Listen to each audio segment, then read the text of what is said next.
A continuación, invito a hacer uso de la palabra al doctor Hugo Celso Felipe Mancilla.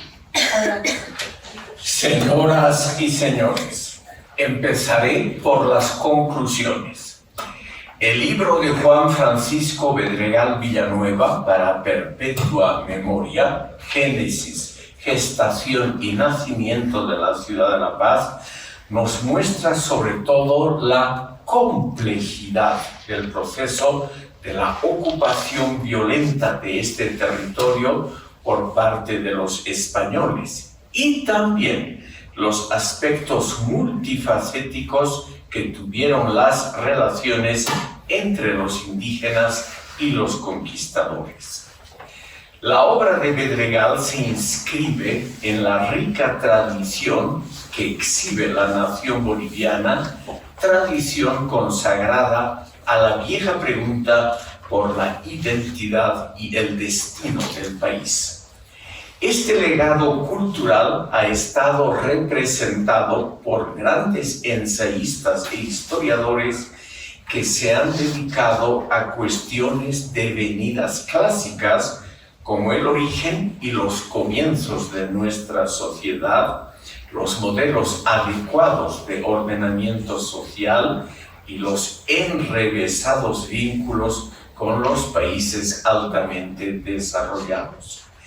Estas indagaciones, que comenzaron con Manuel José Cortés, Gabriel René Moreno y Alcides Arguedas, han sido frecuentemente arduas y hasta dolorosas y han conformado algunas de las porciones más notables y controvertidas de la cultura boliviana y latinoamericana. La pertenencia de Juan Francisco Bedregal a esta línea teórica ha sido fomentada probablemente por un entorno familiar muy peculiar y en el fondo marcadamente favorable a la tolerancia ideológica y a la diversidad cultural. Nuestro autor se halla en la envidiable situación de haber tenido dos abuelos ilustres, que fueron figuras próceres de la intelectualidad boliviana. Por una parte nos encontramos con Emilio Villanueva Peñaranda, vivió entre 1882 y 1970, a quien conocí personalmente, quien fue uno de los más brillantes arquitectos y urbanistas de toda la historia boliviana. Llegó a ser ministro de Instrucción Pública, rector de la Universidad Mayor de San Andrés y fundador de varias revistas de difusión cultural.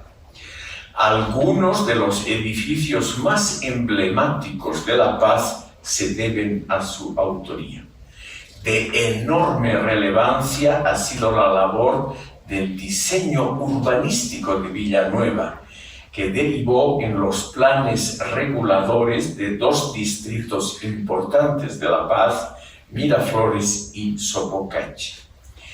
Esto ha conducido hasta comienzos del siglo XXI a un crecimiento relativamente racional y ordenado de estos barrios. Emilio Villanueva también proyectó la apertura de las avenidas Camacho y Mariscal Santa Cruz en el centro de la ciudad, lo que brindó a esta última un aspecto moderno. Como pasó con muchos profesores distinguidos, la llamada Revolución Universitaria de 1954 despojó a Villanueva de sus cátedras ante el aplauso de los sectores izquierdistas y nacionalistas. Su nieto y el expresidente Carlos de Mesa Gisbert se han dedicado en nuestro tiempo a publicar los escritos de Villanueva y a mantener viva la memoria de sus creaciones. Por otra parte, tenemos a Juan Francisco Bedregal, de 1883 a 1944, quien también fue rector de la misma universidad y director de la Academia Boliviana de la Lengua. Jurista de formación, Pedregal fue el autor de una obra clásica de la literatura boliviana, La Máscara de Estuco, donde hizo gala de su espíritu irónico y su estilo literario muy refinado. La herencia intelectual de los abuelos ha contribuido probablemente a que nuestro autor tome en cuenta muchos aspectos y detalles que no sobresalen al primer vistazo, pero que se los puede detectar mediante un estudio minucioso de las fuentes documentales, aspectos que, en general, nos hacen desconfiar de visiones simplistas y de lugares comunes, por más populares y aceptados que sean estos últimos. Así es como Pedregal Villanueva nos muestra los nexos muy complejos entre los actores de la conquista y los fenómenos inesperados derivados de estos vínculos.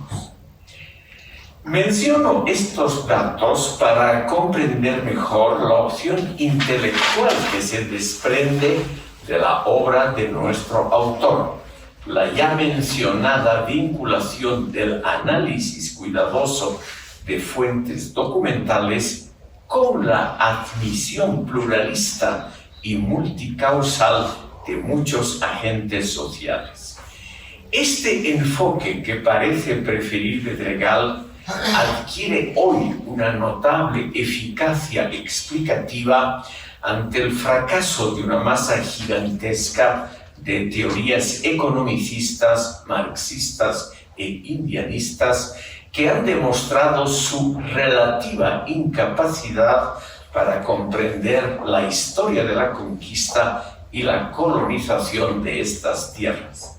En cambio, la mencionada tradición intelectual a la cual pertenece nuestro autor está basada, por un lado, en el estudio minucioso de fuentes documentales y, por otro, en la consideración pluralista y multifacética de todos los actores sociales y políticos. Como no soy historiador, me limitaré a comentar brevemente un solo aspecto de la conquista española que se deriva del libro de Juan Francisco Pedregal. No intento de ninguna manera justificar este acontecimiento, ni menos aún pasar por alto todas las atrocidades vinculadas al mismo. A lo largo de la historia universal, casi todos los procesos de conquista y colonización han exhibido elementos concomitantes que han significado grandes penurias para las poblaciones involucradas.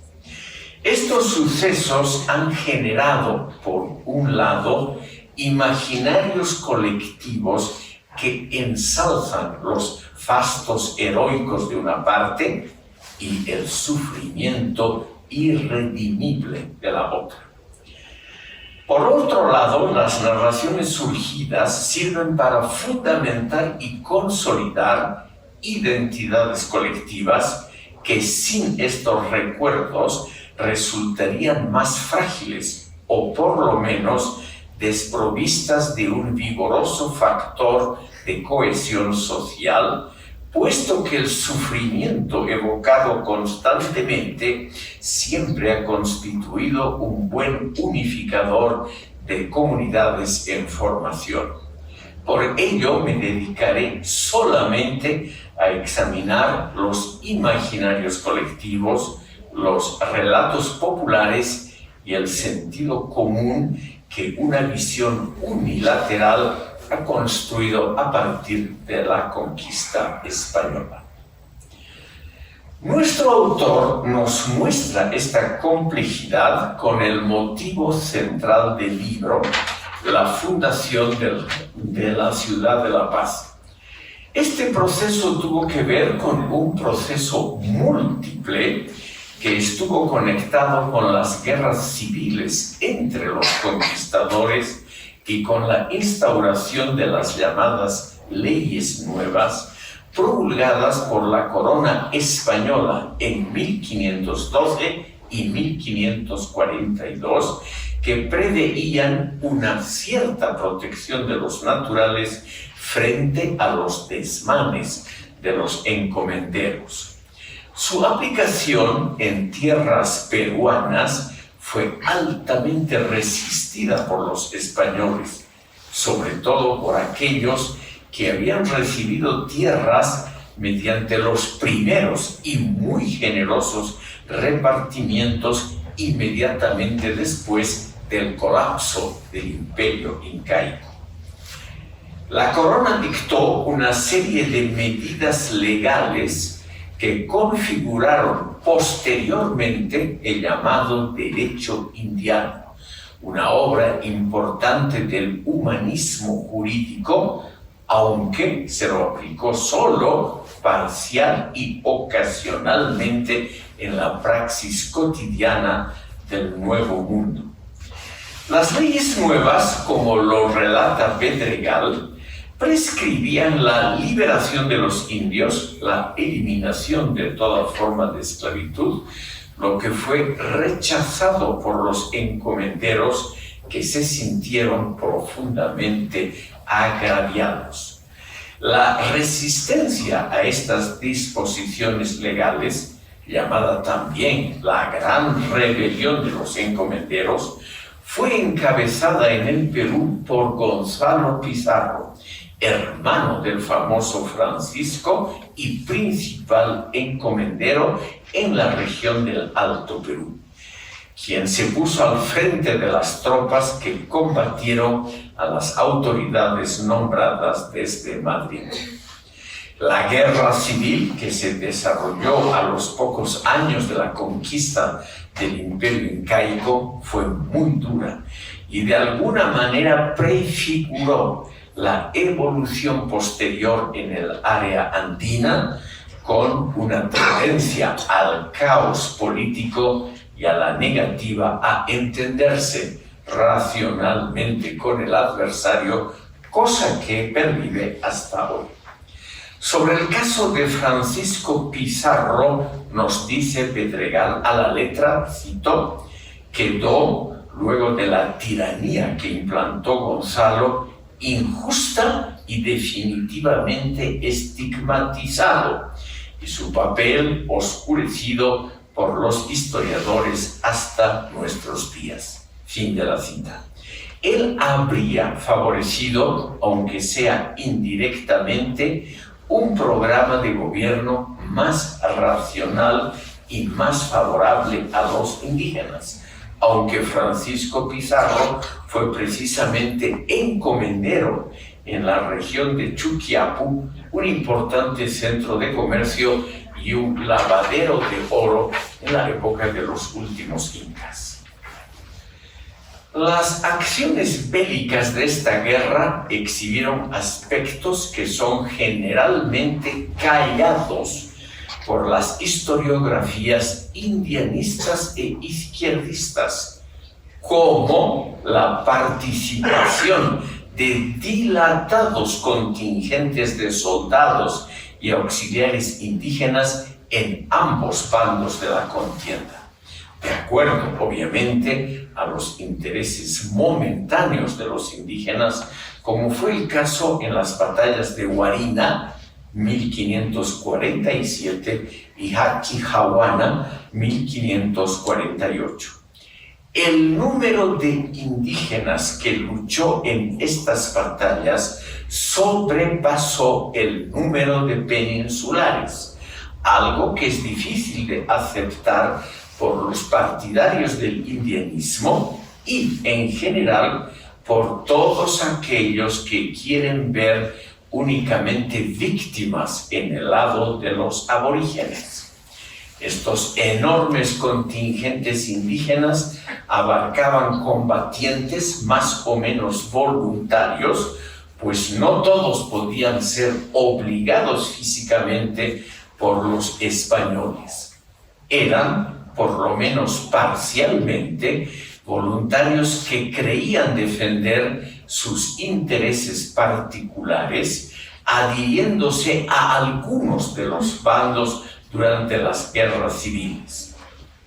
Al igual que en México, algunos grupos étnicos indígenas, así como sectores que no se identificaban con las jerarquías centralistas del gobierno incaico, vieron una oportunidad de reivindicación histórica en su alianza con los españoles. La estructura política del imperio incaico era altamente jerárquica y piramidal, claramente absolutista, y no permitía la expresión y menos la realización de intereses y proyectos políticos y culturales que resultaran distintos de los permitidos desde arriba. Esto generó descontento y a veces rebeliones abiertas contra el régimen imperial cuzqueño. Es comprensible, como ocurrió en México, que durante la conquista algunos grupos étnicos y sectores sociales aprovecharon la invasión española y las guerras civiles para buscar una cierta mitigación del autoritarismo incaico. La mayoría de los autores indianistas en la actualidad sostiene una visión edulcorada y embellecida del pasado incaico, como si en él no hubiera habido nunca fenómenos de explotación y subordinación. Todo esto nos lleva a pensar que toda investigación de las ciencias sociales sobre el pasado y el presente debe evitar las identificaciones fáciles. El libro de Bedregal es un importante estudio en este sentido crítico. La guerra civil terminó con el triunfo de los realistas fieles a la corona sobre los encomenderos rebeldes. Alonso de Mendoza fue enviado a fundar una ciudad para conmemorar esta victoria y, nos dice nuestro autor, para aplicar, aunque sea parcialmente, las leyes nuevas en lo que posteriormente se denominó el Alto Perú.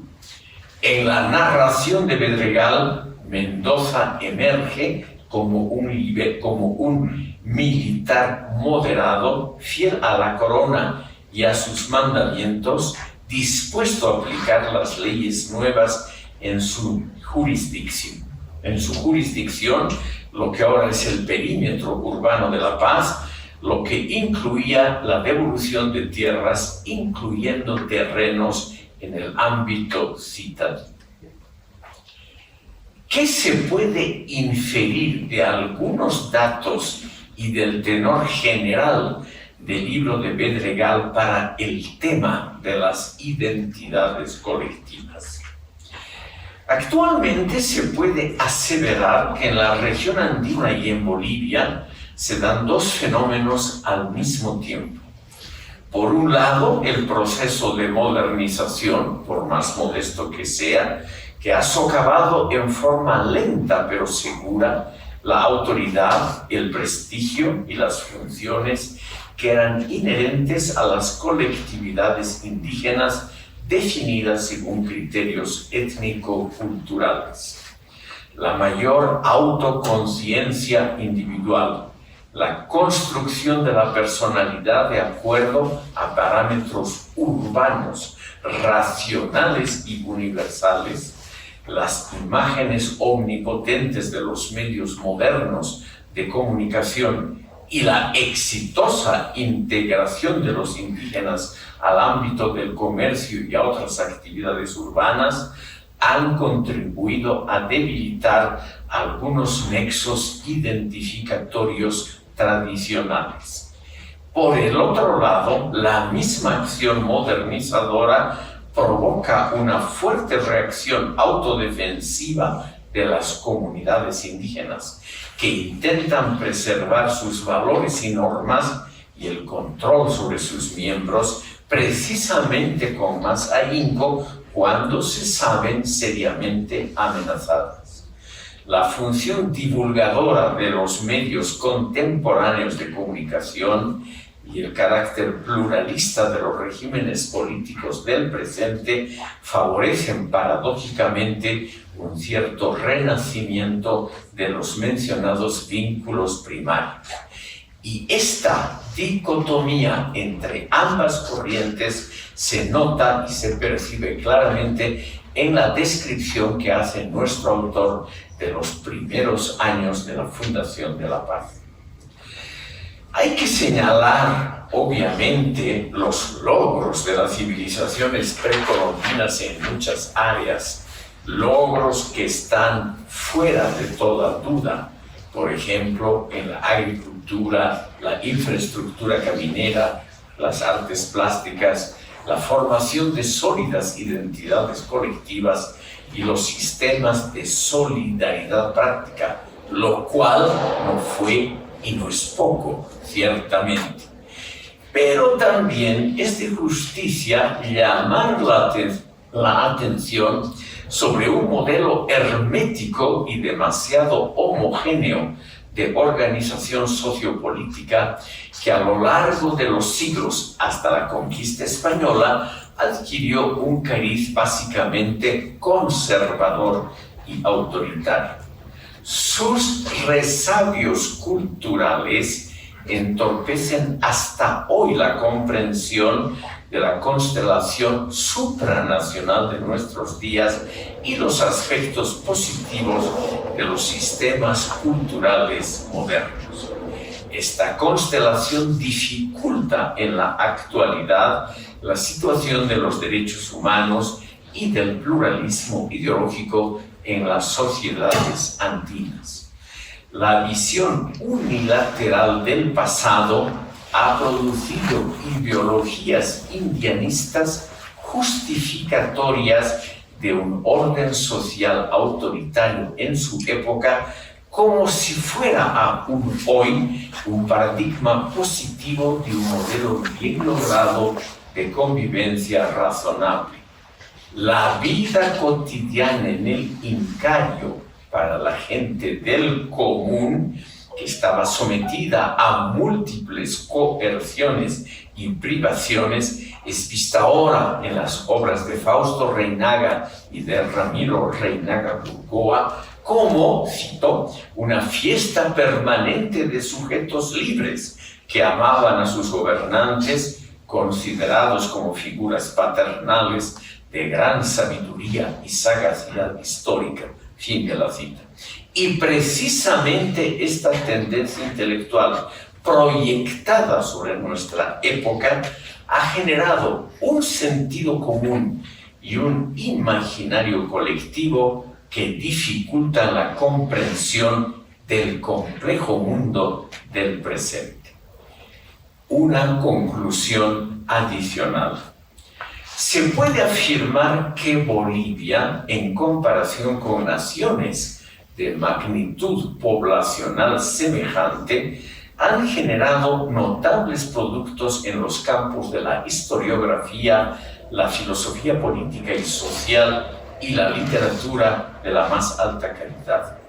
Si dejamos de lado las modas relativistas, postmodernistas y la corrección política del momento, y si echamos un vistazo crítico a la creación filosófica y sociológica en la inmensa mayoría de los países de Asia, África y América Latina, podemos comprobar efectivamente que solo los estados con una población muy grande pueden exhibir manifestaciones intelectuales comparables a las bolivianas. Este es el legado de los Villanueva y los Pedregal. Otra cosa diferente es que nuestra sociedad no ha sabido o no ha querido apreciar de manera adecuada lo que se ha elaborado en aquellos campos que exigen un cierto esfuerzo de comprensión. Para finalizar, estamos ante un libro interesante, crítico y muy sugerente para aproximarnos a una realidad compleja, por lo menos en un grado más elevado de lo que suponemos habitualmente. Y estamos ante una obra muy bien escrita, sin los meandros y los firuletes de las modas barrocas postmodernistas del día. En Bolivia lo censurable no es la mera existencia de diferentes confesiones religiosas y diversas identidades étnicas en un mismo país, sino su utilización premeditada y fríamente instrumental de parte de grupos contendientes cuyos intereses primarios son otros y muy materiales. Etnicidad y religión han configurado desde épocas muy antiguas los mecanismos más baratos y fácilmente accesibles de movilización social, que por ello pueden ser manejados abusivamente a costos relativamente bajos. Una vez que este fatal proceso ha sido iniciado, es muy difícil llegar a un buen entendimiento duradero entre partes. Libros como el de Juan Francisco Pedregal Villanueva contribuyen a comprender la complejidad de nuestra historia y de nuestro presente y, por ende, a facilitar la convivencia razonable en el país. Gracias por haberme escuchado.